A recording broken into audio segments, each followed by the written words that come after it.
Shalom.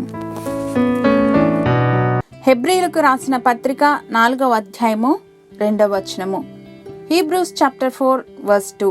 వారికి ప్రకటింపబడినట్లు మనకును సువార్త ప్రకటింపబడెను, కానీ వారు వినిన వారితో విశ్వాసము గలవారై కలిసి ఉండలేదు, కనుక విన్న వాక్యము వారికి నిష్ప్రయోజనమైనదాయెను. For we also have had the good news proclaimed to us, just as they did.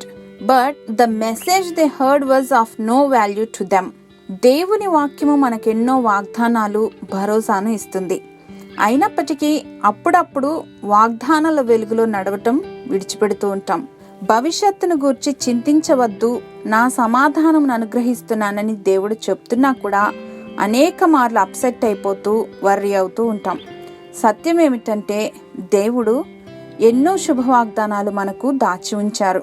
అయితే మనం విశ్వసించి వాటిని స్వతంత్రించుకోనంత వరకు అవి మనకే విధమైన మంచిని చేయలేవు. What you here will benefit you only if you believe it.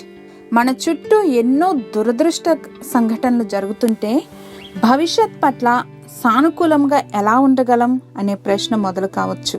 అయితే వాక్య ధ్యానం ద్వారా, దేవునితో సహవాసం ద్వారా విశ్వసించగలిగినటువంటి సామర్థ్యం లభిస్తుంది. దేవా, మీరు మా కొరకు బహుశ్రేష్టమైన ఆలోచనలు కలిగి ఉన్నందుకు వందనాలు. మీరు దాచి ఉంచిన మేలులను విశ్వాసముతో యేసు నామములో స్వతంత్రించుకొంచున్నాం మా తండ్రి. ఆమెన్.